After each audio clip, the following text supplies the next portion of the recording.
All right, one piece of cake coming up from my favorite cowgirl. Is it your thumb or mine?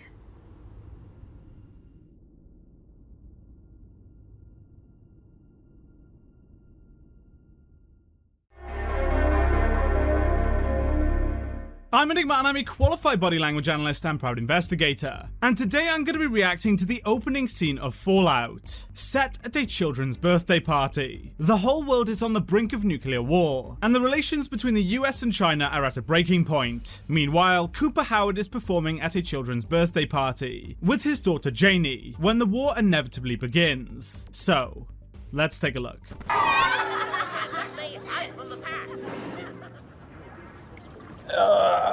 All right.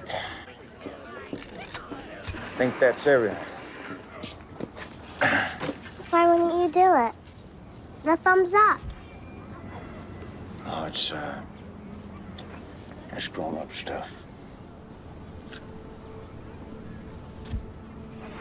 When she asks why he didn't do the thumbs up, Cooper immediately distances, breaking eye contact and looking down at the floor. Now for context, the thumbs up is tied to his former persona, as spokesperson for the company Vault-Tec. It was his signature pose as part of his public persona. He averts his gaze as a form of psychological self-protection. The question carries emotional weight, triggering internal conflict, and he looks down to momentarily withdraw to process these emotions. And when he refuses to answer, she then does her own form of distancing behavior. But this is distinctively different. This is called an attachment-based protest behavior. By socially withdrawing, she's conveying that she feels upset, prompting him to instead explain it to her. Well, back when I was in the Marines, they taught us that if they ever drop a really big bomb, they told us to hold up your thumb just like this. And if the cloud is smaller than your thumb, then you run for the hills. And if it's bigger than your thumb? They told us not to bother running. Do you think it's gonna happen? I certainly hope not.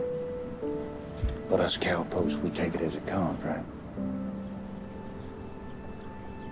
So when Cooper's asked whether he thinks it's going to happen, he does a strong inhale, while simultaneously expressing a distancing behavior. Both indicate sympathetic activation. The question forces him to confront the extremely tense world climate, and the amygdala assesses that possibility as potentially dangerous, triggering a physiological response. He inhales as a feature of stress activation, preparing his body for action by elevating his heart rate and alertness. If the amygdala interprets a scenario as credible and dangerous, it can actually activate the stress response even in the absence of a physical threat. It shows that he knows the world is in a very bad situation, and the chance of a nuclear attack is very possible. Can I have a slice, Dad? Now, let me see if I can't rustle you up a piece.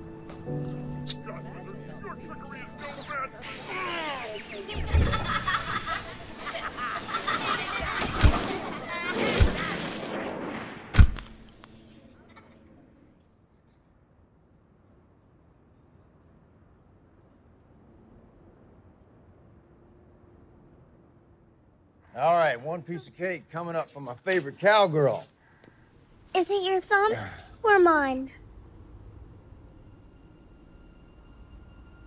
So the moment the bomb drops, Janey immediately enters the freeze response. Her brain, via the amygdala, detects the sudden threat and temporarily reduces her motor output to make her harder to spot by a potential predator, buying her time to assess the situation. This also triggers her sympathetic nervous system, releasing adrenaline into the bloodstream via the adrenal glands to prepare her body for action. And once she realizes the cloud is bigger than her thumb, her respiration rate spikes dramatically, and she also expresses psychomotor agitation and shakes.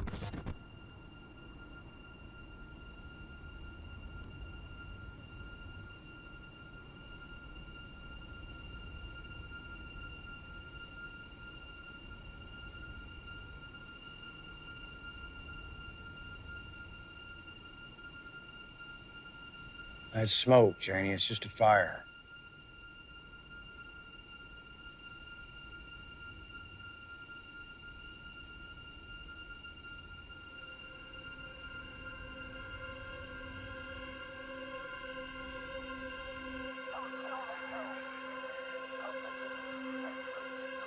So when Cooper reassures her, he expresses muscle tension around his eyes, indicating a heightened state of arousal. Although he's verbally assuring her, his nonverbals show that he's alarmed and concerned about what he's seeing. Like Janey, he also enters the freeze response, as his amygdala detects the threat, and activates the defense mechanism, reducing motor function whilst also increasing sensory perception. This response allows their brains to rapidly assess the situation, to decide whether to enter the fight or flight response.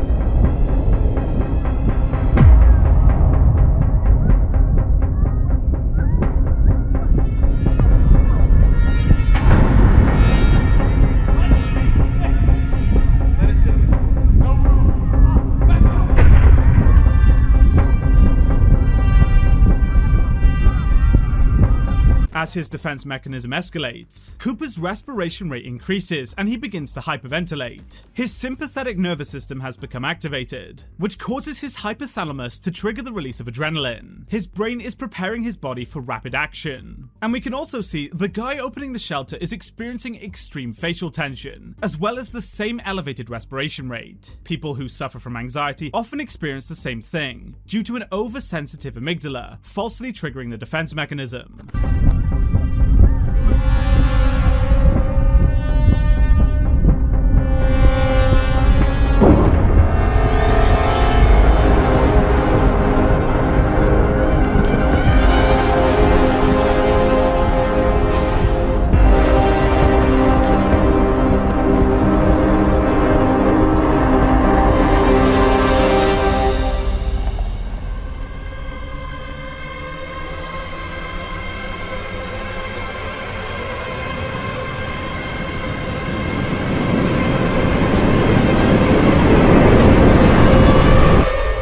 It's super subtle, but as Cooper mounts the horse, he rapidly tenses and releases his mouth repeatedly. This is what's called motor overflow, and is a phenomenon that occurs when we experience extreme cognitive load. As his prefrontal cortex processes mounting the horse, under intense sympathetic activation, he experiences brief lapses in motor inhibition, which allows the muscle tension to manifest and slip through in his face. It's a form of micro-expression that shows extreme stress. Overall, this is a really well-acted and detailed scene, and I'm especially impressed by Tegan Meredith, who plays his daughter. She absolutely nails the detailed and intricate nonverbals.